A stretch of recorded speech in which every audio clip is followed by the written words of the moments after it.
వెనుగలసినది గ్రహించి కృప ప్రతి ఒక్కరికి అనుగ్రహించమని యేసు నామములో ప్రార్థిస్తున్నాం తండ్రి, ఆమేన్. అందరూ కూడా కూర్చున్నాం. అందరూ కూడా ఫోన్ ఉన్న వారందరూ కూడా కొంత సైలెన్స్లో పెట్టండి. ఎవరు ఫోన్ వచ్చినప్పుడు అర్జెంట్ అనుకున్నప్పుడు కొద్ది కిందకి మాట్లాడండి. ఓకే. బైబిల్ గ్రంథంలో నుంచి ఈరోజు ఒక ప్రత్యేకంగా అందరికీ పరలోకానికి వెళ్ళాలని ఆశీర్వాదం. యేసు ప్రభువును నమ్ముకున్న ప్రతి ఒక్కరూ పరలోకానికి వెళ్తారు అనేది అందరి ఉద్దేశం. కానీ పరలోకానికి వెళ్ళాలంటే ఒకటి ఉంది. నమ్ముకున్న ప్రతి ఒక్కరూ కూడా పరలోకానికి వెళ్ళరు. కానీ బైబిల్లో ఒక విషయాన్ని మీకు చెప్పాలి. ఆత్మ లేకపోతే పరిశుద్ధాత్మ పొంది భూమి మీద నువ్వు ఉన్నప్పుడు పరిశుద్ధాత్మ పొందుకోకుండా పరిశుద్ధాత్మ అనుభవం లేకపోతే పరలోక రాజ్యం చేరడం కష్టం. అందుకోసం బైబిల్లో ఈరోజు ఆత్మ ఒక విధానం, పరిశుద్ధాత్మ ఒక విధానం. ఎక్కువ పెందుకోసం అనుభవం ఏంటంటే రమ్ము కొట్టినప్పుడు, వాద్యాలు వాంచినప్పుడు ఎక్కువ సప్పట్లు కొడుతూ డ్యాన్స్ చేస్తూ ఎక్కువ ఉత్సవం అనిపిస్తుంది.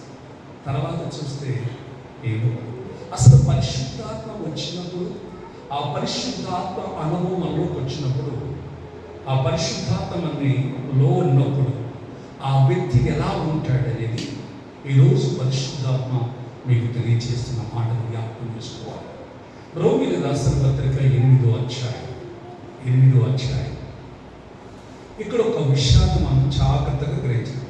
మొదటి వచ్చినాడు, కాబట్టి ఇప్పుడు క్రీస్తు యేసునందు ఉన్న వారికి ఏ శిక్షా విధి లేదు.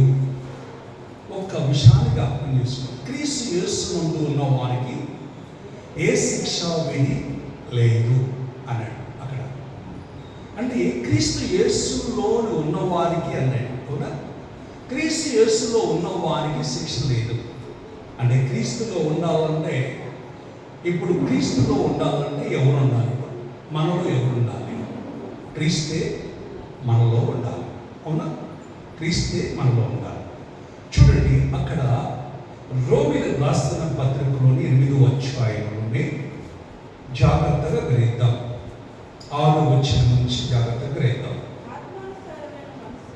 చూడండి, ఎప్పుడు దేవుని యొక్క, మీకు 9వ వచనంలో చదివితే దేవుని ఆత్మ లేనివాడు నా వాడు కాదంటాడు. ఆత్మ మీలో ఉండేలా చదవండి.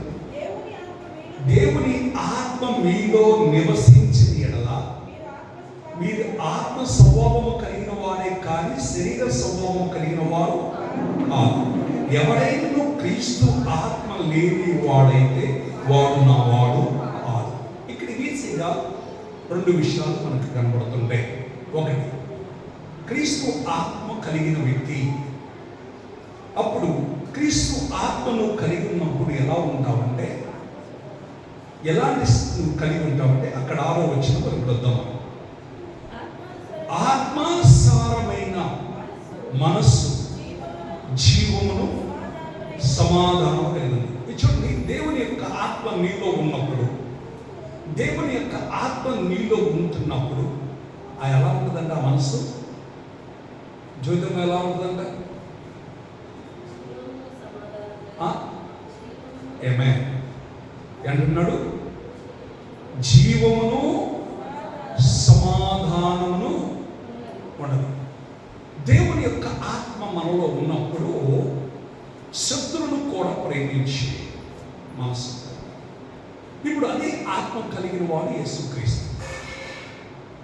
ఎప్పుడు బాప్తిసం తీసుకున్నాడో మత్తయి సువార్త 3వ అధ్యాయంలో 14వ వచనంలో యోహాను చేత బాప్తిసం పొందుకున్న తర్వాత ఆయన ఒడ్డుకు రాగానే ఆకాశము తెరవబడి ఉంది. పరిశుద్ధాత్మ పౌరం వల్లే ఆయన మీదకి దిగి వచ్చింది. జాగ్రత్తగా గ్రహించి దిగి వచ్చిన తర్వాత ఇప్పుడు ఒక స్వరం వినపడుతుంది. తండ్రి యొక్క స్వరం వినపడుతుంది. ఇతనే నా ప్రియ కుమారుడు, ఈయన యందు నేను ఆనందిస్తున్నాను.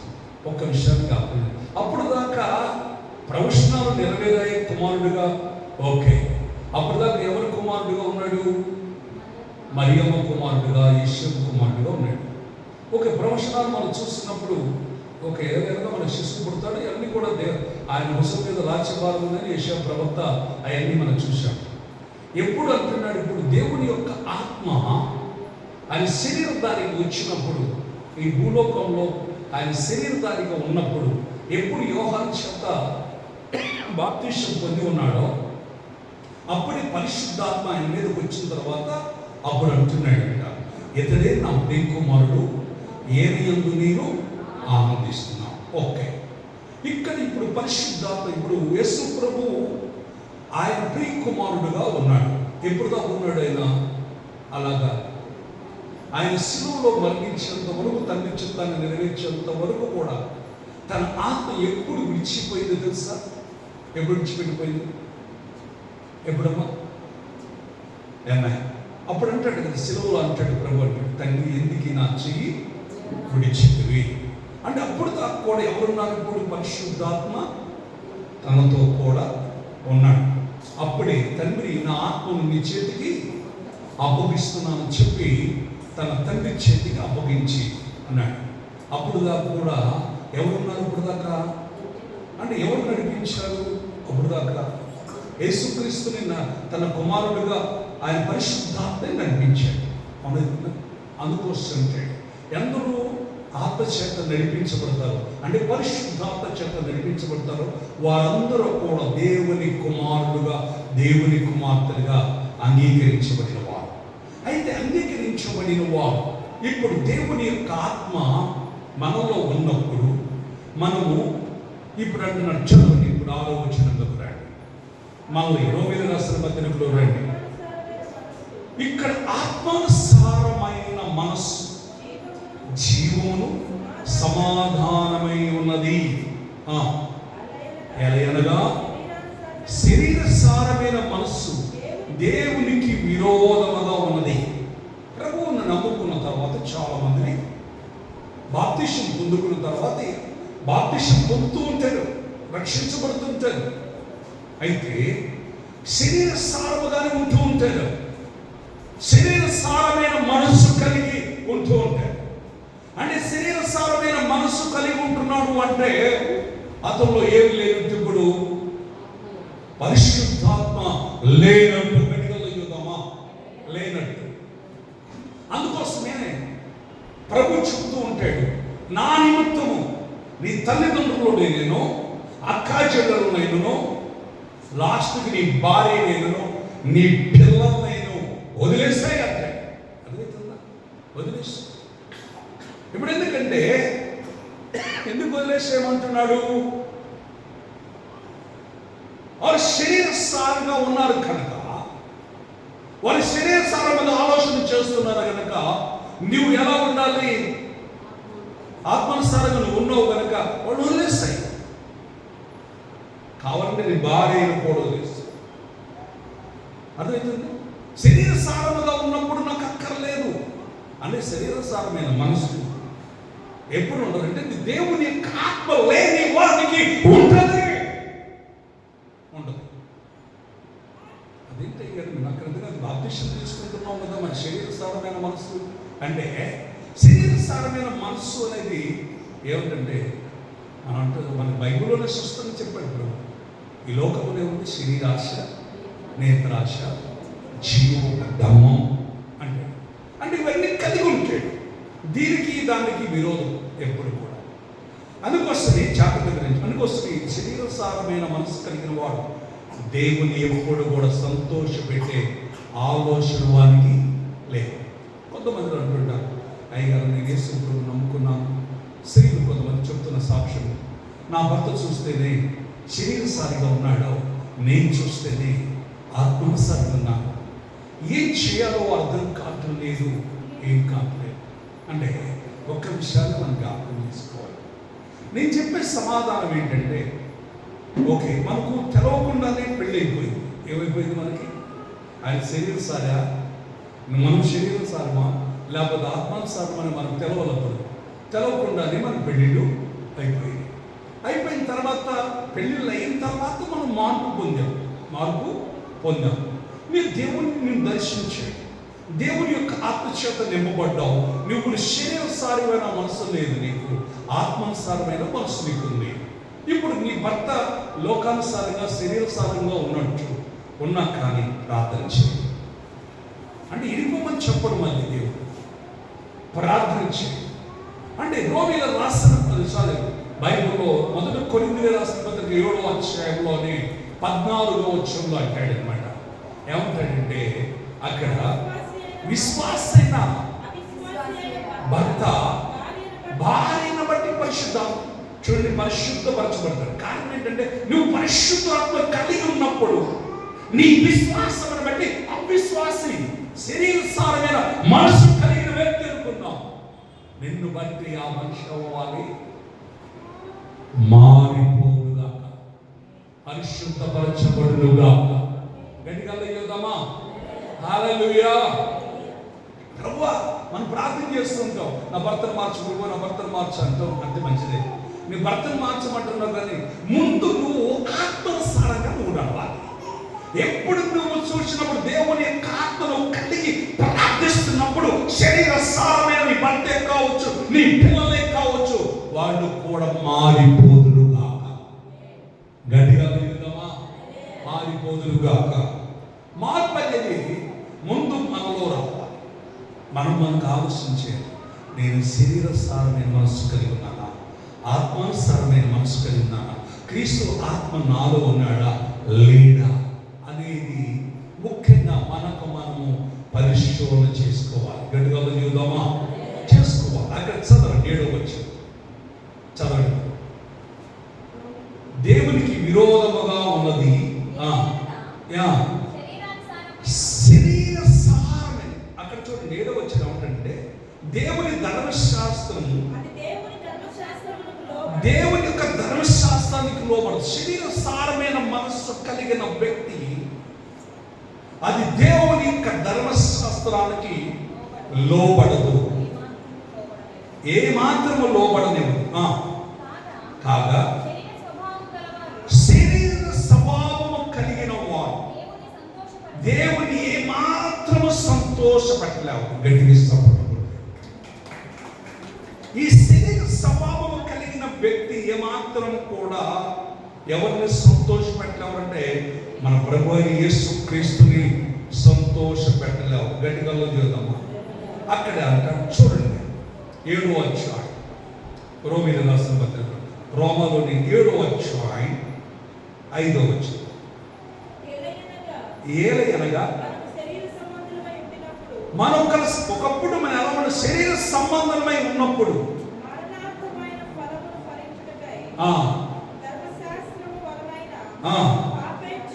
పాపేక్షలు మన అవయవములలో అమ్మాయి అంటే ఏమే ఒకప్పుడు మనం కూడా శరీర సంబంధులుగానే ఉన్నాం. శరీర సంబంధులుగా ఉండి ఫలించలేకపోతుంది.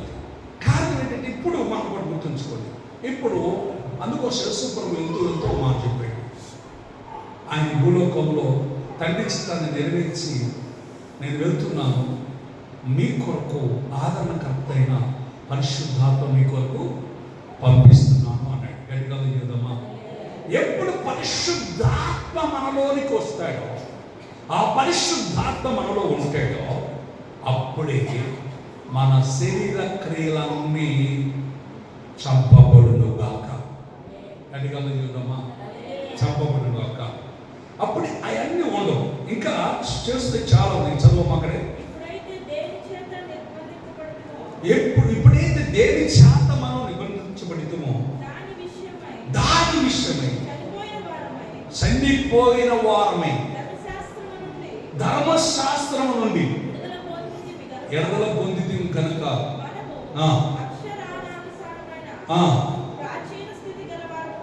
కాక ఆత్మానుసారమైన నవీన స్వభావం కలిగిన వారమై సేవ చేస్తున్నాం. గట్టిగా చేద్దామా? ఒక సేవ చేయాలన్నా, అర్థమవుతుందా? ఒక సేవ చేయాలన్నా, దేవుని సన్నిధిలో నిలబడాలన్నా ముఖ్యంగా శరీర సారమైన మనసు అనేది సంపివేయాలి. గట్టిగా చేద్దామా? సంపివేయాలి. నేను ట్రైనింగ్లో ఉన్నప్పుడు నేర్చుకున్నది ఏంటంటే, మీరు వెళ్ళండి, భార్య భర్తలు ఉన్నారనుకోండి, సేవ ఇద్దరు ఒకవేళ నువ్వు భార్య లేకుండా విడిగా వచ్చావా, నీతో ఇంకొక చదవచ్చు. ఇద్దరు లేకుండా నువ్వు సేవ చేయాలి. ఇద్దరు కాదు. అది నాలాంటి వాళ్ళు ఒక ఆయన అడిగాడు, ఏంటంటే ఇద్దరికి దేనికి అవసరం ఏంటి? ఇద్దరు అవసరమా? ఒక్కడే కదా సేవ చేసేది. ఇద్దరు ఇంకొకటి ఎవరండి? ఇద్దరు కావాలి. యేసు ప్రభు 12 మంది శిష్యులను పంపించేటప్పుడు ఏం చేసేది? ఇద్దరిద్దరిని పంపించాడు. దేనికి పంపించాడు ఇద్దరిద్దరంటే, ఒక్కడు బలహీనుడైన ఇంకొకడు లేపుతాడు. ఇంకొకటి ఒక్కడిని ఈజీగా సాతాను పడగొట్టడానికి అవకాశం ఈజీగా ఉంది. ఇద్దరిని పడగొట్టడానికి అవకాశం దానికి లేదా. ఒక్కడు వెళ్ళు. ఏదైనా గృహాలకు వెళ్ళినప్పుడు ప్రార్థించేటప్పుడు ఒక గొప్ప దైవజనుడి గురించి, గొప్ప దైవజనుడు ఆయన, మామూలు విషయం కాదు. ఆయన సేవ 1000 మంది సంఘం. ఒక్కడే వెళ్ళాడు ప్రార్థన చేయడానికి. నేను నిజంగా ఒక్కడే వెళ్ళాడు. తన భార్యని ఎండబెట్టుకుని పోలేదు, తన శిష్యుని ఎండబెట్టుకుని వెళ్ళలేదు. ఎప్పుడు వెళ్ళనోడు ఒక్కసారి వెళ్ళాడు ఒక ఇంటికి ప్రార్థన చేయడానికి. అపవాది ఏం చేస్తున్నాడంటే, ఎలా పడగొట్టాలని ప్రయత్నము. ఒంటరిగా ఎప్పుడు దొరుకుతాడా, వాడు ఎప్పుడు పొంచి ఉంటాడు. అందుకోసం ఆ వ్యక్తి కోసం ఎప్పటి నుంచి పొంచి ఉంటుందో కానీ, ఒక ఇంటికి పాపం భర్త చనిపోయాడు. అప్పటికి 6 నెలలు అయిపోయింది. పాపం ఆదరించి వద్దాం. ఆ సహోదరి వయస్సు దగ్గర 45 సంవత్సరాలు ఉంటాయి. పాస్టర్ గారి వయస్సు 55 సంవత్సరాలు, 55-56 ఉంటాయి. ఆయన వెళ్ళాడు ఆ ఇంటికి. ఒక్కటే ఆ వెళ్ళిన టైంలో ఆ ఒక్కతే ఉంది, ఎవరు లేదు. అక్కడికి అమ్మ వయసులో అక్కడ కూర్చోడు అని చెప్పేసి కూర్చోమన్నాక మంచిది ఇచ్చిందండి. అమ్మ రాలేకపోయాను నాన్న, ఈరోజు మీకోసం ప్రార్థించడానికి సమయం కలిసింది, ఈరోజు నేను ప్రార్థన చేస్తున్నాను అని చెప్పేసి ప్రార్థన చేసి వీరు జాగ్రత్త. ప్రార్థన చేస్తున్నప్పుడు జరిగిన విషయం అంట. ఆయన ప్రార్థన చేస్తూనే ఉన్నాడు. ప్రార్థన అయిపోయేటప్పటికన్నా, ముగించేటప్పటికన్నా ఆమెని, ఆ వ్యక్తి, ఆ స్త్రీ ఈ చావుని వాదిస్తుంది. వదిలిపెట్టాలి. ఆమెలో ఎదురుంది, దూరింది, వదిలిపెట్టాలి. ఈ సేవకుడు కూడా పడిపోయాడు. ఏమైపోయాడు? పాపంలో పడిపోయేటప్పటికల్లా ఏం చేయాలో అర్థం కాదు. ఒక్కసారి తప్పు చేసి కుమిలి ఆత్మ దూరం అయిపోయింది. పరిశుద్ధ ఆత్మ దూరం అయిపోయింది. ఆత్మ నడిపింపు లేదు. ఆత్మ అతను చూసినప్పుడు 5 సంవత్సరాలు మంచములో ఉండి చనిపోయాడు. 5 సంవత్సరాలు మంచం ఉండి చనిపోయాడు. అది ఎప్పటికి బయటపడ్డదంటే ఆయన చనిపోయిన తర్వాత 2 సంవత్సరాల తర్వాత ఈయన చనిపోవడానికి కారణం ఏంటి, ఇంత గొప్ప సేవకుడు చనిపోవడానికి కారణం ఏంటి అనేది ప్రార్థన చేసినప్పుడు ఒక దైవజనుడికి దేవుడు బయలుపరిచాడు. హల్లెలూయా. బయలుపరిచినప్పుడు పోయి ఆ వ్యక్తిని అడిగినట్టు, నీ వల్ల ఒక సేవకుడు చనిపోయాడు అంటే చనిపోయేటట్టు. నా వల్ల చనిపోలేదు, ఆ సమయంలో నాకు కూడా ఏమీ తెలియదు. ఆ మాటని చెప్పాడు, ఎప్పుడు ఒంటరిగా గడిగలుగుతున్నాం. ఒకరు వెళ్ళినా నీ తల్లిదండ్రుల వయసు ఉన్నారా లేకపోతే తెలిసిన కానీ జాగ్రత్త వెళ్తే ప్రార్థన పూర్వకం వెళ్ళాలి. ఒంటరిగా ఉన్న స్త్రీ దగ్గర కూడా వెళ్ళొద్దని దేవుని స్తోత్రం కలుగుతాం. నేను అప్పుడు చెప్పేటప్పుడు అనుకున్నా, నేను ఓకే ఏదో బుద్ధి తెచ్చుకుంటాను నేను. జాగ్రత్త గ్రహించాను. ఒక స్త్రీ అయినా ఎవరైనా సరే, మన ఇంట్లో అయినా సరే ఎవరైనా సరే, అపవాది ఈజీగా ఒంటరిగా ఉన్న స్త్రీ అయినా, యవనస్తులైనా యవనరాలైనా వృద్ధులైనా ఈజీగా పడగొట్టింది అపవాది. అందుకోసం ఎప్పుడు కూడా శరీర సారమైన మనసుని కలెక్ట్ చేసింది, ఆత్మీయ జీవితాన్ని పోగొట్టింది. అందుకోసం ఎప్పుడు సహవాసము కలిగి ఉండాలి, సహవాసము కలిగి ఉండాలి. అందుకోసం సహవాసం ఉండదు చాలా మంది. దేవునితో సహవాసం కలిగి ఉండాలి. తర్వాత సంఘముతో ఎక్కువ సహవాసం కలిగి ఉండాలి. దేవుని చేత ఎప్పుడు ఆత్మ చేత ఎప్పుడు నింపబడి ఉండాలి. గట్టిగా చెప్దామా, ఎప్పుడు ఆత్మ చేత నింపబడి ఉండాలి. ఎప్పుడు అందుకోసం ఆత్మను సల్లార్చొద్దు. ఒక విశ్వాసే కానీ, చూసినప్పుడు ఒక సేవకుడే కానీ, ఎవరైనా కానీ ఏం చంపకూడదు. వాడు గుర్తుంచుకోండి, ఆ దేవుని యొక్క ఆత్మను ఎప్పుడు చంపకూడదు. గడికి చంపకూడదు. చూడండి, రాయబడి గ్రంథంలో వచ్చి ఇంకెక్కడే రాయబడింది.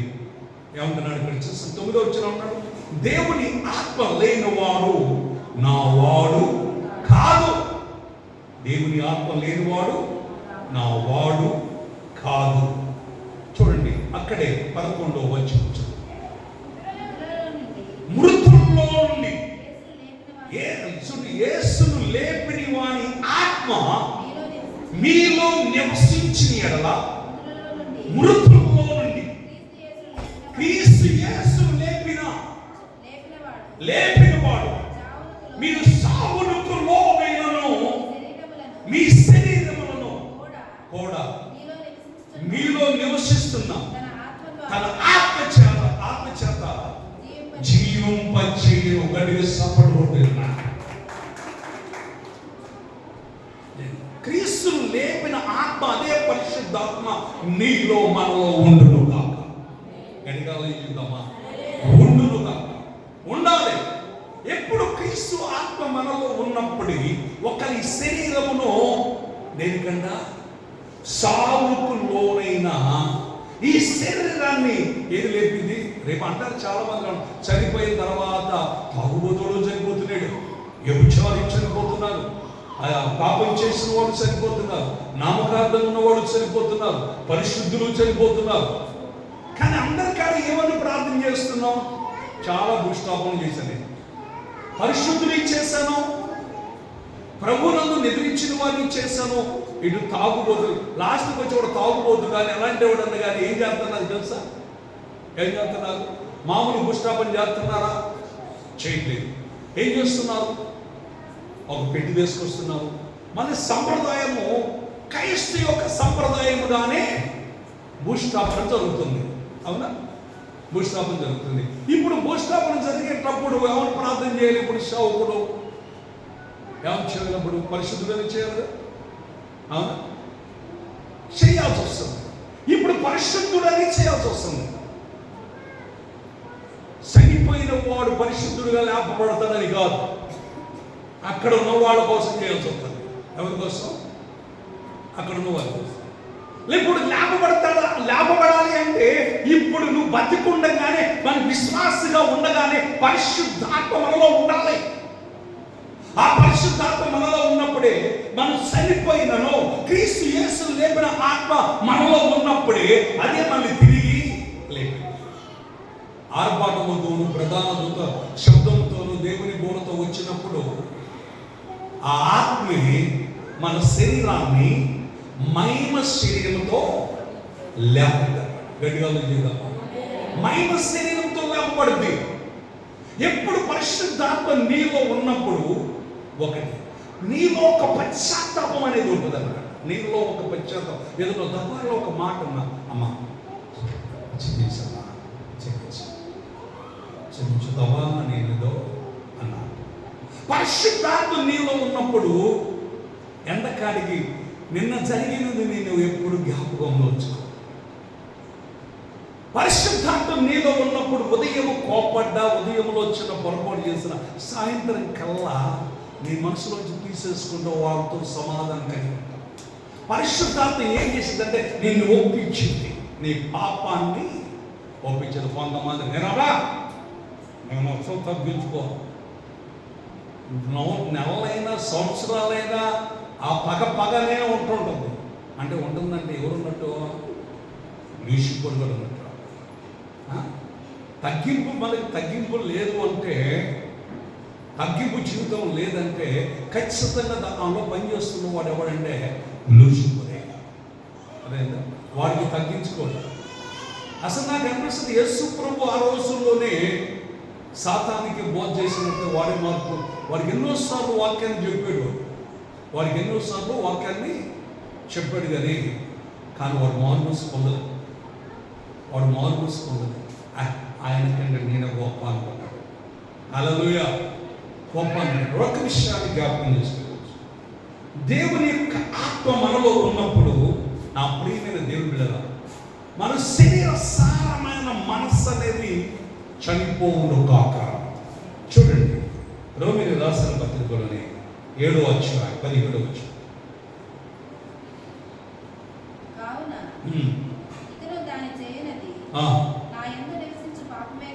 నా యందు నివసించు పాపమే కానీ నేను కాదు. నా యందు అనగా నా శరీరమందు మంచిది ఏది నివసింపదని నేను ఎరుగుదు. మేలైనది చేయవలనని నా కోరిక నాకు కలుగుచున్నది, కానీ అంటే ఇప్పుడు ఎవరున్నది? ఇప్పుడు చేయాలని ఉంది. నేను నీతిగా ఉండాలి, యథార్థంగా ఉండాలి, పరిశుద్ధంగా ఉండాలని ఉంది. కానీ ఆ టైం కల్లా ఏమైపోతుంది? చేయని ఒకడు ఉన్నాడు. ఎవరోడు? లూసిఫర్, సాతాను అనేది ఉన్నాడు.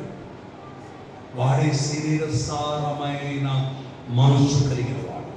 హల్లెలూయా. చదువు.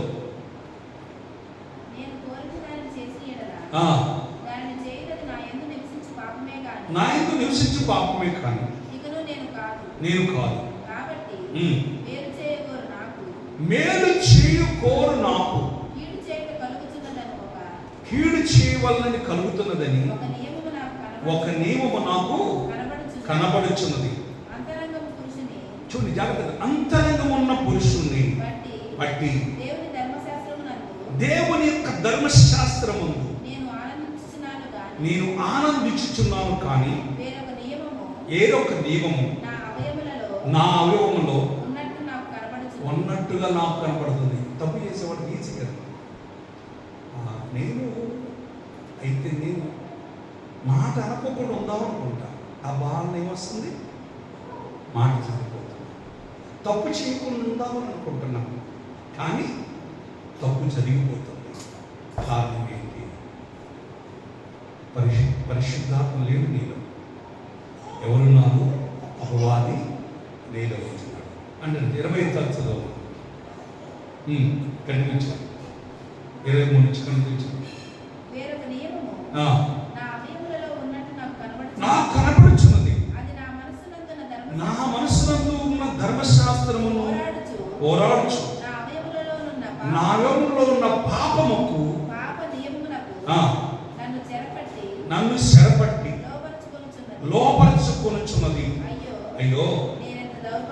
ఎంత దుర్మార్గుడును ఇట్టి మరణమునకు లోనము శరీరమునకు నన్ను ఎవడు విడిపించును?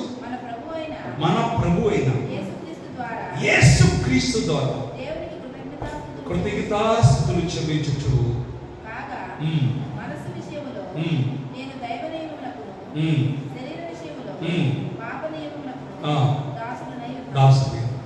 రెండింటికి దాసులు అవ్వకూడదు కదా, రెండింటికి దాసులు అవ్వకూడదు.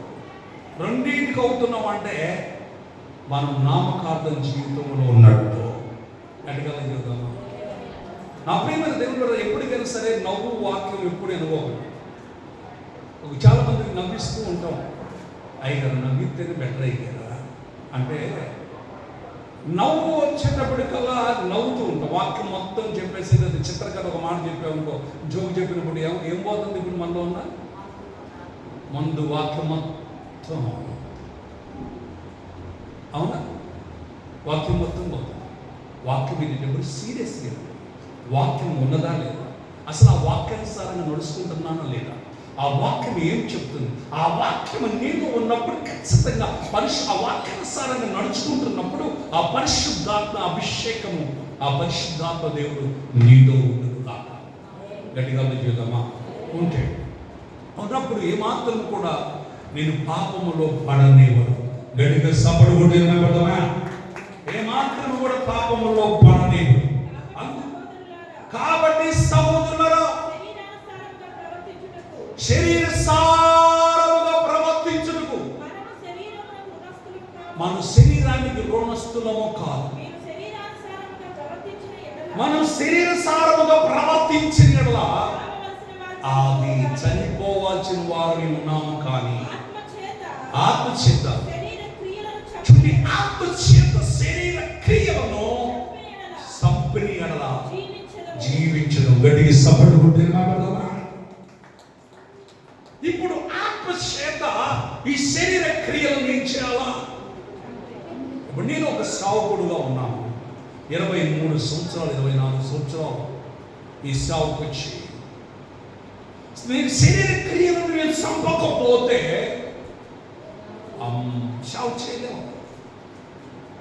సేవ చేయలేము. ముందు చంపుకోవచ్చిందండి. నేను చాలా మందితో చెబుతూ ఉంటాను, యవనస్తులు కానీ కొంతమంది చెబుతుంటాను, అన్నా నేను సేవ చేయాలనుకుంటున్నాను, దేవుడు నాకు పిలుపుందన్నాను. మంచిది మంచిది కదా. మరి పెళ్ళైన వాళ్ళు ఒకళ్ళు అడిగారు, ఇప్పుడు నీవు సేవ చేయాలి అంటే నీ భార్య కూడా నీతో కూడా కలిసి చేయాలి. అప్పుడు సిస్టర్ని కూడా కూర్చోబెట్టి, అమ్మా నీ భర్తకు దేవుని పిలుపుందంటే మరి నువ్వు కూడా సేవ చేస్తావంటే ఆయన చేసుకుంటూ చేసుకోమా, నాకు సంబంధము లేదు. ఎవరు చేసుకోవాలి? ఆయన చేసుకుంటే ఏం చేసుకోము, నేను మాత్రము చేయను. జాగ్రత్త. అయ్యారు అయితే మరి ఆమె చేయకపోతే దేవుడు నన్ను కదా పిలిచాడు, దేవుడు నన్ను కదా పిలిచాడు. ఇప్పుడు నువ్వు ఆత్మానుసారంగా నీవు ఇప్పుడు వాక్యానుసారంగా నడవడానికి ప్రయత్నం చేస్తుంటావు. సాతాను మీ ఆమెలో ఉండి నిన్ను ఏం చేసింది? ఇప్పుడు నిన్ను పడగొట్టింది. నువ్వు శావ పరిపూర్ణంగా చేయలేవు. నీ భార్య కూడా మార్పు పొందిన తర్వాత ఆమె కూడా శావ చేస్తాను అనుకున్నప్పుడు నీవు అప్పుడు చెయ్యి, ఇద్దరు చేయి. లేకపోతే మాత్రానికి ఒక మాట అనుకోవాల్సి వచ్చింది, నేను వదిలిపెట్టేసి వెళ్ళిపోతావా అని. అట్టెట్టన్నా వాక్యం కూడా తెలుసు, వాక్యం కూడా తెలుసు, వాక్యం మంచిగా తెలుసు.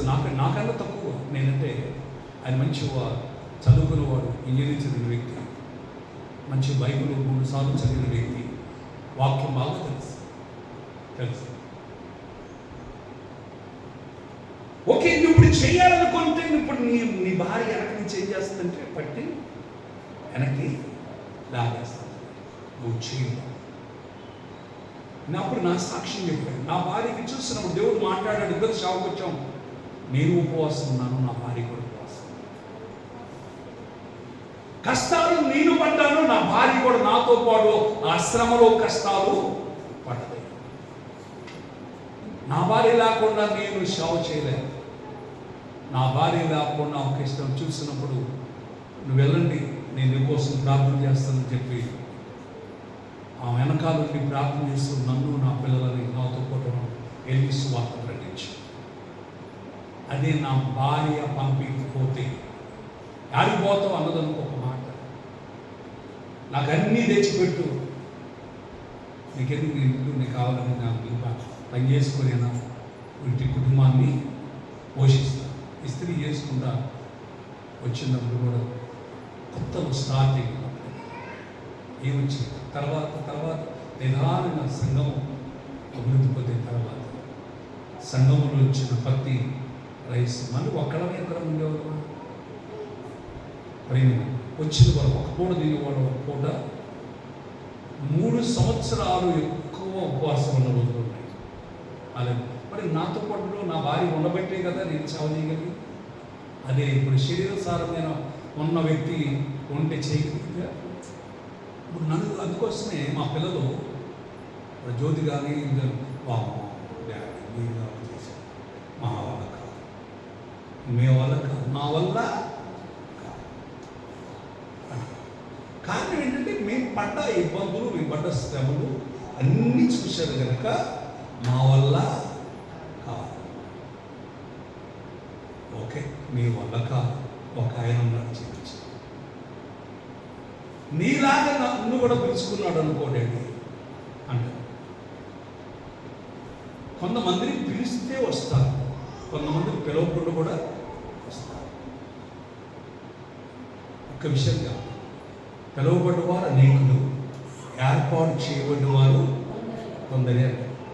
దేవుడు ఏర్పాటులను ఉన్నప్పుడు ఎక్కడున్నా తీసుకోవాలి, ఎక్కడ పడేసినా నేను తీసుకొచ్చుకొని దేవుడు వాడుకుంటే అది దేవుడి యొక్క పని. హల్లెలూయా. నేను చేయను అనుకునేదంటే అపవాది నీలో ముందుగానే ఏం చేస్తుంది, నేను చేయగలను. దేవుని చిత్తమైంది, దేవుని యొక్క ఆత్మ నాలో ఉంటుంది కనుక దేవుని ఆత్మ చేత నన్ను చేపిస్తాడు అని నీకు ఆలోచన అంటే దేవుడు నేను చేయించను కాక. నేను చేయలేదంటే అపవాది ముందే నేను భయపడుతుంది. అదే అపవాది భయపడుతుంది. అందుకోసమే అపవాదికి చోటు ఇవ్వద్దంటాడు. దేంట్లో గల్తీలో నిన్న దేనికి చోటు ఇవ్వకూడదు, అపవాదికి చోటు ఇవ్వకూడదు. ఎప్పుడు కూడా నీవెప్పుడు పరిశుద్ధాత్మతో నింపబడిన వారిపై పరిశుద్ధాత్మలోనే నింపబడాలి. ఎప్పుడు ఆత్మతోనే ఉండాలి. ఆత్మచేత నింపబడాలంటే పాటలు పాడినంత సేపట్లో, వాద్యాలు అంచిన చేపట్లో ఆత్మ ఉంటుంది కదా.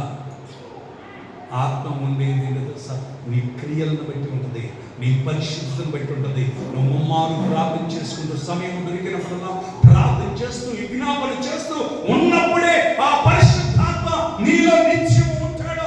ఎప్పుడు నీలో పరిశుద్ధాత్మ ఉండాలంటే ఎప్పుడు కూడా నువ్వు శరీర సరంగా కాదు, దేవుని ఆత్మ చేత ఎప్పుడు దేవుని మహిమపరిచే బిడ్డగా ఉండువు కాక. గడిగా సపడబోతే ఎప్పుడు దేవుని సంతోషపెట్టే బిడ్డగా ఉండాలి, దేవుని మహిమ కొరకే ఉండాలి. ఏది చేసినా ప్రభుకి మహిమకరంగా ఉంటేనే అప్పుడే దేవుని ఆత్మ నీలో ఉన్నది.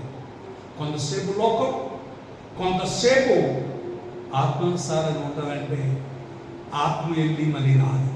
ఒక్కసారి వెళ్ళిందంటే పరిశుద్ధాత్మ నీలో నుంచి దూరం అయ్యాడంటే మళ్ళీ తిరిగి రావాలంటే చాలా టైం పట్టింది. అది ఎంత పశ్చాత్తాపడి వచ్చిందో తెలుసా? చదవండి బైబిల్లో, కీర్తన గ్రంథంలోకి రండి. 51వ కీర్తన 9వ వచనం 8 నుంచి చదవండి. మంచిగా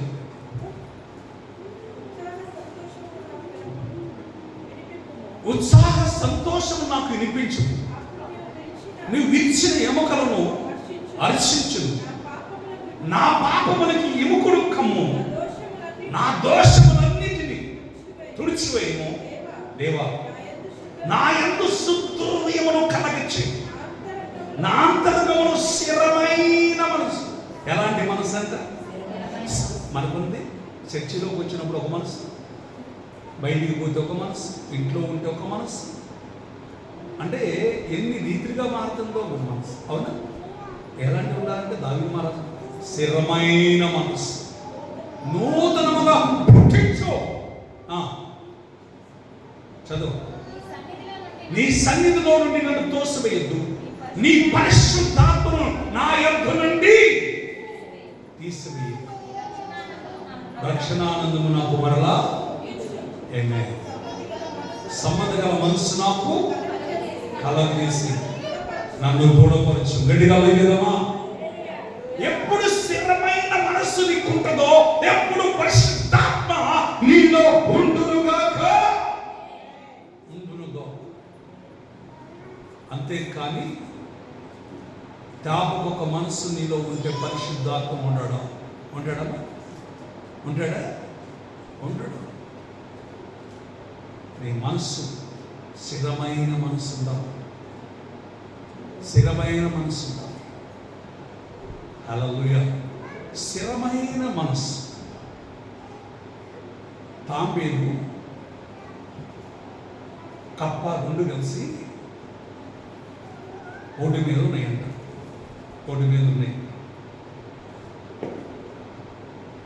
కప్ప అంటుందంట తాంబేలుతోటి,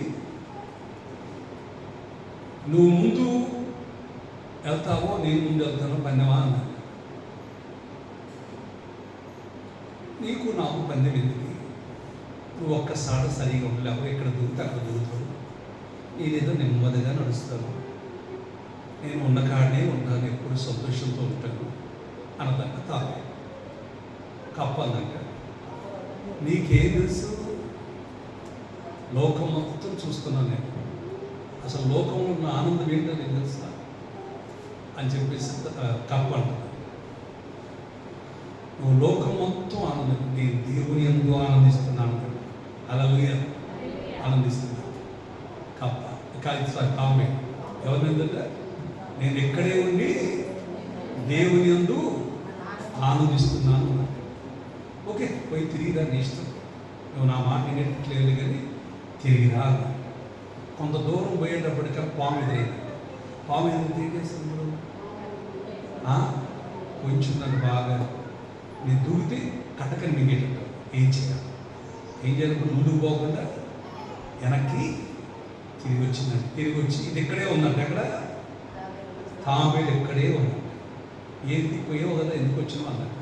నేను ముందు పోయాలి కానీ నా ముందు ఒకటి ఉన్నాడు, సర్పం ఉంది, నన్ను మిగడానికి ప్రయత్నం చేస్తుంది అన్న. మరి ఇక్కడికి వచ్చినప్పుడు నేను కూడా మిగిలింది కానీ లేదు, నీ సాటును నేను ఉంటాను. ఎక్కడ? దాని సాటున నాకే సాటు, నాకు దేవుడు ఉన్నాడు. చిన్న దాన్ని మింగాలంటే, తాంబేల్ని మింగాలంటే దీని వదలలేదు. తన కాళ్ళు లోకపోతే, తలకాయ లోకపోతే అక్కడ మీ దగ్గర అది ఉన్న కాడి పత్తడిలో తెలుస్తుంది. ఒక్క విషయాన్ని ఎప్పుడు పరిగెత్తదు వాక్యం. ఈ సంవత్సరము ఈ 2024లో నా ప్రియమైన నేను దేవుడు అడుగుతుంది ఒకటి, వాక్యానుసారంగా కట్టబడాలి. ఎప్పుడు దేవుని ఆత్మచేత నింపబడాలి, ఆత్మ నడిపింపు మనకు కావాలి. ఎందుకంటే దేవుని రాకడలో మనం ఎత్తబడాలంటే మీరు ఆత్మపూర్లై ఉండాలి. ఆత్మానుసారంగా శరీర క్రియలన్నీ ఆత్మచేత సంపబడాలి. సంపవేసేసి ఎప్పుడు ఆత్మానుసారంగా నడిపించబడదు కాక. అందుకోసమే ఇక్కడ ఒక మాట మీకు చాలా జాగ్రత్త చూడండి. దేవుని ఆత్మచేత ఎందరూ నడిపించబడదు. ఎక్కడ మా వాక్యం? 8:14 రోమా 8:14 చదువుమా ఒకసారి చూడండి. ఇక్కడ ఏమంటున్నాడు? దేవుని ఆత్మచేత ఎందరూ నడిపించబడుతురో వారందరూ దేవుని కుమారులు ఒకటి. ఆమేన్. అది ఎప్పుడు కూడా ఒకటే గుర్తించు, ఎక్కడికి వెళ్ళాలన్నా దేవుని నడిపింపు కావాలి. దేవుని నడిపింపు లేకుండా నడవద్దు. నీ సొంత ఆలోచన ఎప్పుడు చేయదు. నీ సొంత ఆలోచన చేసావనుకోండి, వాడు దూకాడు, నేను దూకాలనుకోకు. అందుకోసం ఇది అట్టే ఉరకదని సంగతి తెలిసి కప్ప ఎవరి మీద ఉంటుంది, ఎవరి మీద పందెం కాస్తుంది. మనోడు కూడా పందెం కాస్తుంటారు.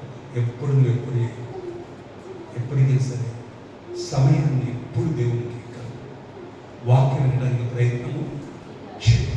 అందుకోసం అక్కడ అదే అంటున్నాడు. ఇక్కడ ఒక మాట అంటున్నాడు, 12వ వచనంలో, కాబట్టి నా సహోదరులారా శరీర సారముగా ప్రవర్తించుటకు మన శరీరమునకు రుణస్థులము కాదు. ఈ శరీరం ఎక్కడ పడతారు చెప్పి, ఈ ఆత్మ వెళ్ళిపోయింది అనుకోండి, అమ్మ ఎన్ని రోజులు ఉంచుతారు? కొంతమంది ఒక్కరోజు ఉంచుతారేమో. ఏమైనా పిల్లలు అమెరికాలో ఉంటే, ఇప్పుడు అయ్యగారు తలకోట అయ్యగారు ప్రభువును నిద్రించారు. వాళ్ళ కుమార్తె అమెరికాలో ఉంది. ఆయన కోసం తన శరీరాన్ని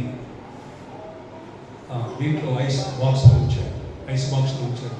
అందులో నుంచి చూసి అవుతున్నారు. ఎన్ని రోజులు ఉంచినా ఇది ఎక్కడికి వెళ్ళిపోతుంది? శరీరం మన్నయ్య ఎక్కడ వల్లే మళ్ళీ భూమికి చేరుడు. ఆత్మ దయచేసిన దేవుని దగ్గరికి వెళ్ళింది. ఇప్పుడు ఆత్మ పరలోకానికి వెళ్ళింది. ఓకే, ఇప్పుడు ఈ ఆత్మ పరలోకానికి వెళ్ళాలంటే నువ్వేం చేయాలంటే, ఇప్పుడు ఆత్మ చేత ముందు శరీర క్రియలను సంపాది. ఈ శరీరం మొత్తం కూడా ఇక్కడ ఉండగానే ఈ శరీరం మొత్తం కూడా ఏమవ్వాలి?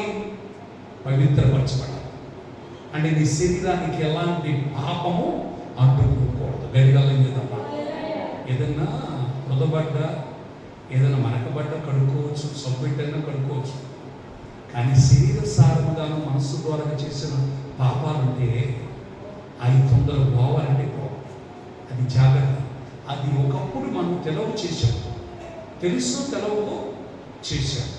కానీ తెలిసిన తర్వాత ఏ మాత్రం కూడా అలాంటి మనలోకి రాకుండునుగాక, ఆలోచన కూడా రాకుండునుగాక. ఆమేన్. అందుకోసం ఇక్కడ 13వ వచనం అంటున్నాడు, శరీర సారముగా ప్రవర్తించువాడు వాడు సావుకు లోనవుతాడు, కానీ ఆత్మచేత శరీర క్రియలను సంప్రియల జీవించడం. గడిగా సంపాలి. ఇది చంపట్ల ఏం కావాలి? ఆమేన్. అంటే శరీర క్రియలు, ఒక సహోదరుడు ఉంది, ఆయన శరీర కార్యాలంటే బట్టలు కదా, బట్టలు వేసుకోవడం కదా. నేను అందుకోసం బట్టలు వేసుకోవట్లేదు. ఇరువు కాలం బట్టలు వస్తే వేసుకోవట్లేదు. మామూలుగా సింపుల్గా 150 రూపాయలు 200 రూపాయలు చీరే కట్టుకుంటున్నాను. అవి కాదు. చాలామంది ఏమంటారు, శరీర కార్యాలు అంటే బట్టలు అంటారు. ఎట్లుంటుంది ఏమో అక్క బట్టల ఏమో చెప్పలేంటి రాదు, బట్టలేనా వస్తుందా? అవి కాదు. ఎక్కువ ఏం తీసేయమంటారు చెప్పండి. శరీర కార్యములు, అసలు శరీర కార్యములు అంటే ఏంటో అసలు చాలా మందికి తెలవట్లేదు. మీకు ఇంకా మన స్పష్టంగా అర్థం అవ్వాలంటే రెండు సార్లు రాశాను. మార్కు సువార్త చదవండి. మార్కు సువార్త 7వ అధ్యాయం 20 కూడా చదవండి. గలతీయులకు రాసిన పత్రిక 5వ అధ్యాయం 19 చదవండి. ఇది గలతీయులకు రాసిన పత్రిక కాదు. ఇక్కడ గలతీయులకు రాసిన పత్రికలో స్పష్టంగా శరీర కార్యములు స్పష్టమేమి ఏమనగా జాగ్రత్తము, అపరిత, కామకత్వము, ఎగిరారదము, వ్యభిచారము, దోషములు, కలహములు, మత్సరములు, క్రోధములు, కచ్చలు, భేదములు, ఎమ్మతములు, అశ్విరులు, మద్దతులు, అల్లరితో కూడిన ఆటపాటలు మొదలైనవి. ఇది శరీర కార్యం. అర్థమవుతుందా? అక్కడ మధ్య తిక్కు పెట్టుకోండి. శరీర కార్యాలు అంటే అదవుతుందా? ఇప్పుడు మార్కు రాండి, హృదయములో నుంచి వచ్చి చేస్తున్నాయి. అక్కడ మార్కు సువార్త 7వ అధ్యాయం 28 వచ్చాం. అక్కడ లోపల ఉండగా మనుషుల హృదయములో ఏమొస్తాయంటే దురాలోచనలు, జాగ్రత్తలు, దొంగతనమును, నరహత్యను, వ్యభిచారము, లోభమును, చెడుతనమును, కృత్రియములను, కామవికారములను, మత్సరమును, దైవదోషణయు, అహంభావమును, వివేకము, వచ్చుడు, ఇవన్నీ లోపల నుండి బయలుదేరి ఏం చేస్తున్నాయంట? ఆమేన్. వీటిని చంపాలి. ఇవన్నీ కాకుండా ఏం చంపాలంటున్నా? ఏంటంటే ఏం తీసేయాలి? ఏమో ఏం తీసేయాలి? నగలు తీసేయాలి, బట్టలు తీసేయాలి. అయ్యగారు మీరు ఇది తీసేయండి. ఈ చంపుకోకుండా నువ్వు ఏ తెల్ల చీర కట్టుకొని వచ్చినా, ఏమో తెల్ల చీర కట్టుకొని వస్తేనే పరలోకం అని ఎక్కడ రాయాలి? ముందు ఈ చంపాలి. అవి చంపాలంటే అయ్యగారు మనుషులు చూడాలి కదా. ఎవరు చూడాలి? ఇది మనుషులు చూడటానికి నీ పై రూపం, అంతేనా? ఎంత తగ్గించుకోనండి. అంత ఉన్నా కూడా ఏం వేసుకోలేదు. అంత ఉంది కదా, బంగారం గట్ల పెట్టుకోవచ్చు, శవలకను పెట్టుకోవచ్చు కదా, ఆ మంచి వస్త్రాలను కట్టుకోవచ్చు కదా, అంత ఉంది కదా దేవుడిచ్చింది అని అంత తగ్గించుకున్నా. అంటే బయట మనుషుల కోసం నీ రూపాన్ని మార్చుకుంటున్నావు, కానీ శరీర కార్యం ఉంటుంది. ఈ శరీర కార్యము చంపాలి. అవునంటారా కాదు? చెప్పండి గడిగాలి చేద్దామా? హల్లెలూయా. ముందు ఈ సంపేయాలి. ఈ సంపాలంటే అక్కడ గల్తీల రాసిన పత్రికలో రాయబడిన మాట 22 ఏముంటుందంటే, ఆత్మ నీలోకి వచ్చినప్పుడు ఏమి చేస్తుంది? ఆత్మ బలం ఏమనగా ప్రేమ, సంతోషము, సమాధానము, దయాలత్వము, మంచితనము, విశ్వాసము, స్వాస్థికము, ఆశా నిగ్రహం. ఇంటి వాటికి విరోధమైనది ఏది లేదు. ఇప్పుడు వాటిని ఏం చేయాలా? ఆత్మ నీలోకి వచ్చినప్పుడు, పరిశుద్ధాత్మ నీలోకి వచ్చినప్పుడు ఆ శరీర క్రియలను చంపివేసి, ఇప్పుడు నీలో ఉండాల్సింది ఆత్మ ఫలాలు తప్ప ఇంకేదేది ఏమి ఉండకూడదు. నమ్మిన వాడు పెట్టుకోలేదు. అక్కడ అంటాడు, క్రీస్తు యేసు సంబంధులు వాళ్ళ శరీరమును తన ఇచ్చలను దురాశలతో నింపబడిన సిలువ వేసి ఉన్నారు. ఎట్టేసుకోవడం కాదు. ఆమె ప్రార్థన ఎట్లా చేస్తారు చెప్పండి? మనవాడు చాలా మంది ఇదా ముందు ఈ చంపుకో. ఏం చంపాలి? సిలువ వేసుకోవడం అంటే ఏం చంపాలి? గడియాలి కదమ్మా. ఈ చంపాలి. అప్పుడే నీవు సావుకులోనైనా నీలో నివసిస్తున్న పరిశుద్ధాత్మ నిన్ను జీవింపజేయుగాక, పరలోక రాజ్యానికి నడిపించుగాక. ఇక్కడ ప్రభు వచ్చిన ఇప్పుడు చనిపోయిన ఈ ఆత్మ పరలోకమునికి వెళ్ళిపోద్ది. ప్రభు వచ్చినప్పుడు దశలోనికి రాసిన పత్రిక 4వ అధ్యాయం మొదటి దశ 4:13 16 అంటాడు, ఆర్భాటముతోను ప్రధాన దూత శబ్దముతోను దేవుని బోరతోను ప్రభు వచ్చినప్పుడు, అప్పుడు ఎవరంటే ప్రభువునందు మృతులైన వారు మొదట లేచెదరు. ఆ మీద సజీవులని నిలిచిన మనము వారితో కూడా ఏకముగా ప్రభువుని ఎదుర్కొనుటకు ఆకాశ మండలములకు మేఘముల మీద కొనిపోబడుతున్న గాక. ఎవరు వాళ్ళు? ఆత్మ శరీరం చూసిన ఆత్మను బట్టి శరీర క్రియలు చంపివేసి ఆత్మానుసారంగా జీవించిన వాడు. ఇప్పుడు ప్రభు వచ్చిన దాకా నువ్వు జీవించగలిగితే, ఎప్పుడు నువ్వు ఆత్మ చేత నింపబడుతూ ఉన్నప్పుడు, అమృతత నీలో లేకుండా పరిశుద్ధాత్మను కలిగి ఆత్మలో నేను కలిగి ఉన్నప్పుడు ప్రభునందు ఆనందించి, మరలా చెప్తున్నాం, ప్రభునందు ఆనందించి ఎప్పుడు ప్రభులో ఆనందిస్తూ నువ్వు ఉన్నప్పుడు నీ శరీరంలో ఏమాత్రము నువ్వు చూసిన మనసులో కానీ తలంపులో కానీ ఏ పాపము లేకుండా నువ్వు ఎప్పుడు పరిశుద్ధంగా ఉన్నప్పుడు ఇలాగ నీ రూపాంతరమును పొంది ఆ మంచి అవకాశాన్ని ఎత్తబడదు గాక. అంతేగాని నేను బాప్తిసం పొందాను, నా పెద్దయ్య గారు ఇచ్చాడు, ఏ కదా నాకు పెద్దయ్య గారు ఇచ్చాడు అంటే పరలోకానికి వెళ్ళాం. అర్థమైందా? ఎవరిచ్చిన సేవకుడు, ఎవరిచ్చిన తండ్రి కుమార పరిశుద్ధాత్మలో నీటి బాప్తిసం ఇస్తాడు. ఇచ్చిన తర్వాతే స్టార్ట్ అయింది. ఏంటది? నువ్వు నిలబడాలా, నిలబడకుండా.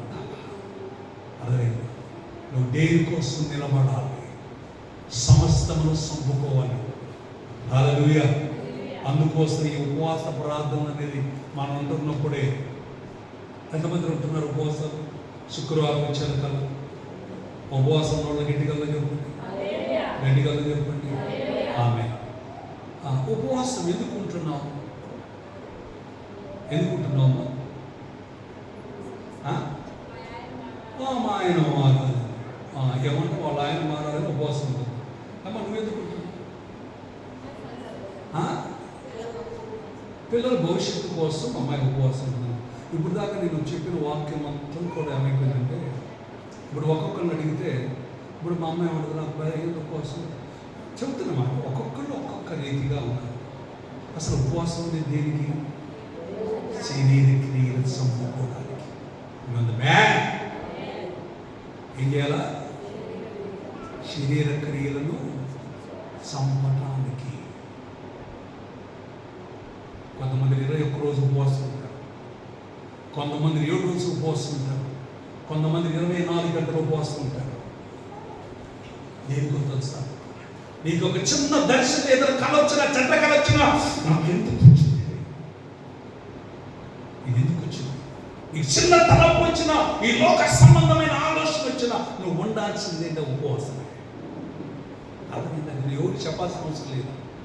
నాకు ఇలాంటి అవసరం వచ్చింది అంటే నాలో నా శరీర క్రియలు అది వస్తుంది కాబట్టి దాన్ని ఎలా సంపాదింపు నేను చుట్టూ తీసుకున్నాను. ఉపవాసం వెయ్యాలి. ఉపవాసం ఉన్నప్పుడు నీ శరీరం ఏమైపోయింది? పొద్దున్న నుంచి సాయంత్రం దాకా తినుకున్నాడు. ఏమయ్యో అన్నోని ఏమైంది?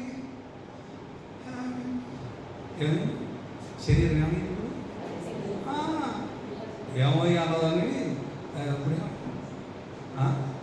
లాస్ట్ శరీరం బలికి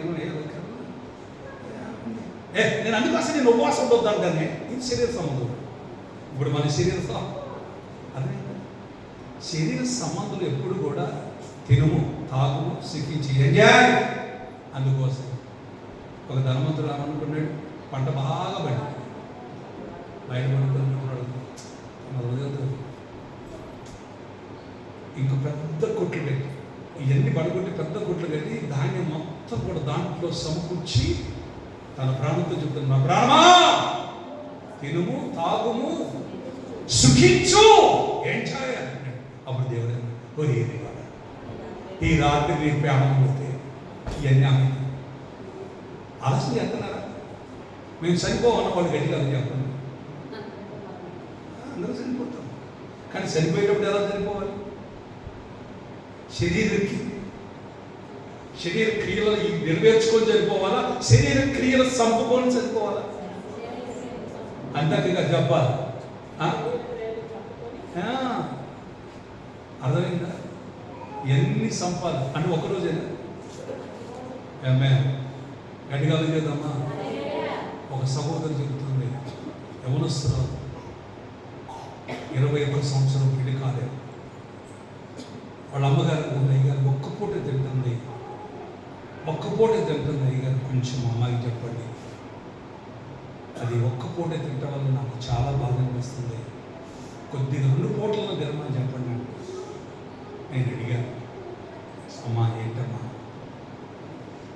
ఒక్కపూట తింటున్నావు అంట, కొంచెం 2 పూటలు తినొచ్చు, కొద్దిగా బలహీనంగా ఉన్నాడు. అయ్యగారు మీకు తెలవదా? దేనికి ఉంటున్నానో నేను ఎవరి కాలంలో ఉన్నాను, నా శరీర క్రియలను చంపుకుంటున్నాను. నాకు తెలదంటే నాకేం తెలుసు? చెప్పిందాక చెప్తున్నాను దేనికి ఉంటుందో. కొంతమంది దేనికి ఉంటారో తెలియదు. ఇప్పుడు అందులో మా ఆయన మన కోసం ఎవరి కోసం? ఇప్పుడు ఏమో వాళ్ళ ఆయన మార్పు కోసం కాదు, ఇప్పుడు శరీరం కింద చంపుకోవడానికి. అబ్బా మా ఆయన ఇప్పుడు నువ్వు అది మారిపోయి అసలు దేవుని ఆత్మ నీలో ఉంది కాబట్టి ఇప్పుడు నీ ఆయన ఎటువంటి ఏమండి ఏం కావాలండి ఏమండి అసలు చెప్తున్నా, నీ మార్పు వచ్చేస్తుంది ఆటోమేటిక్గా. ఇప్పుడు నీ వెనకాలే అవుతాడా ఎవరు పెట్టి ముందు నువ్వు అర్థమైందా? మాయా ఉందంటే నేను బయటికి పోయానంటే ప్రార్థన ఏంటో ఇంటికి పనులు చేసుకొని మళ్ళీ ప్రార్థనలో ఉంటుంది. నేను వచ్చిందాక ప్రార్థన ఉంటుంది. నేను వచ్చి నేను బయటికి పోయానంటే మా అమ్మ మైదానికి పోద్ది. చెబుతున్నా, ఇక్కడ శరీర సారమైన మనసు నేను పోయేటప్పుడు కల్లా ఎక్కడ పక్కింట్లో కూర్చోండి. ఈనాడు నీ భర్త నీ క్రియను బట్టి, నీ ప్రార్థన బట్టి, నీ విశ్వాసం బట్టి మార్పు పొందునుగాక. గట్టిగా చేద్దామా? ఖచ్చితంగా దేవుని ఆత్మ నీలో ఉన్నప్పుడు ఏమైందంటే నీ ఇంటిలో అందరినీ మార్పు తెచ్చునుగాక. ఒక్క ఆయన నడిచాడు దేవుతో. ఎవరైనా? నోవాహు. ఆయన 300 సంవత్సరం నడిచింది. తర్వాత నోవాహు దేవుడితో నడిచింది కదా. నోవాహు దేవుడితో నడిచాడు కనుక మరి కుటుంబాన్ని అంతా వదిలిపెట్టాడు. దేవుడు వదిలిపెట్టాడు. ఎంతంటే ఆ తరంలో నిందారహితుడిగా ఉన్నాడు, యథార్థత కలిగి ఉన్నాడు, దేవుడితో నడిచిన వాడిగా ఉన్నాడు. అందుకోసం జలప్రయంలో తన 3 కుమారుని, తన 3 కోడలని, తన భార్యని తనతో కూడా రక్షించాడు. ఎప్పుడు నీకు సంపుకుంటావో అప్పుడే రేపు ప్రభు వచ్చినప్పుడు ఆయన వెలుగు కలిగి ఉంటావు. నీ స్వరమైన పడితే ఖచ్చితంగా మార్పు పొందుతావు. మత్తయి సువార్తలో అన్నాడు కదా, 24:40 వచ్చినప్పుడు ఒకడు ఎత్తబడతాడు, 2 పొలములో ఉందురు, ఒకడు తీసుకొని పోబడును, ఒకడు విడిచిపెట్టబడు. 2 తిరగలిస్తుండగా ఒకడు తీసుకొని పోబడును, ఒకడు విడిచిపెట్టబడు. 2 మంచం మీద ఉండగా ఒకడు తీసుకుని పోబడును, ఒకడు విడిచిపెట్టబడు అంటాడు. నా ప్రేమిత విడిచిపెట్టబడేది ఎవరు తెలుసా? శరీర సారమైన యేసు ప్రభువును నమ్ముకొని కూడా ఆత్మ లేకుండా, పరిశుద్ధాత్మ లేకుండా తన శరీర క్రియలను సంపకుండా ఉన్నవాడు ఎడవబడతాడు. యేసు ప్రభువును నమ్ముకున్న తర్వాత బాప్తిసం పొంది పరిశుద్ధాత్మలో తన శరీర క్రియలను సంపి ఆత్మచేత జీవించడం ఎత్తబడే గుంపులో ఉంటాడు. ఈ చిన్న మాటలు దేవుడు దీవించుగాక. మోకరించి ప్రార్థన చేసుకో. మా పరిశుద్ధుడు అయిన తండ్రి, నీకు నా చూపిస్తాను. నువ్వు దేవుడు, నీవు తప్ప ఏ ఒక్క దేవుడు మాకు లేడు. క్రీస్తు ఆత్మ లేని వారు నా వారు కాదు. క్రీస్తు ఆత్మ కలిగి కాక, క్రీస్తు ఆత్మ కలిగి 2 చేతులు పైకెత్తి ప్రతి ఒక్కరు కూడా ప్రార్థించు. క్రీస్తు ఆత్మ లేకపోతే నువ్వు విడవబడే వ్యక్తిగా ఉంటావు. నువ్వు ఆత్మ చేత శరీర క్రియలన్నీ సంపబడునుగాక, సంపబడునుగాక, సంపబడునుగాక, సంపబడునుగాక, సంపబడునుగాక, సంపబడునుగాక. యేసు నామములో పరిశుద్ధాత్మ నీ బిడ్డల మీద ఉండునుగాక, ఉండునుగాక, ఉండునుగాక. ఇప్పుడే పరిశుద్ధాత్మ అభిషేకం నీ బిడ్డల మీద దిగి వచ్చునుగాక. శరీర క్రియలు ఇప్పుడు లయమైపోనుగాక. యేసు నామములో అది ఒకరి నోరు తెలుసునుగా, నోరు తెరిచి ప్రార్థించి, ప్రభా ఇప్పుడే నా శరీర క్రియలను స్వస్థమైనది. ఏమన్నా జాగ్రత్త అమృత కామకత విగ్రహాల వ్యభిచారము, దోషములు, గర్వము, మత్సరము, క్రోధము యేసు నామములో విడిచిపోవునుగాక. యేసు నామములో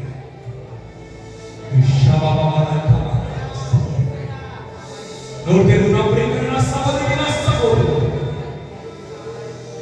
ఇప్పుడే దేవుని ఆత్మ నీ మీద ఉండునుగాక, పరిశుద్ధాత్మ నీ మీద కొమ్మరించబడునుగాక, ఆయన వెలుగు ప్రకాశించునుగాక, ఆయన మహిమతో నింపబడునుగాక. అది వాళ్ళ శిలువ ఈ క్రమంలో వస్తుంది. ఈ సంఘంలో చూసుకుంటే కూడా వస్తుంది. ఇప్పుడే శరీర కార్యములన్నిటిని కూడా యేసు నామములో లయమైపోవునుగాక.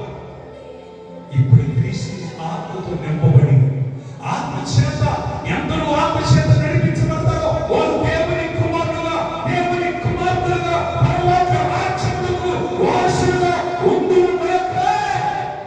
నడిపించు. నీ రాజ్యము చేత, నీ రాకడ చేత నీ ఆత్మ చేత నడిపించు. యేసు నామములో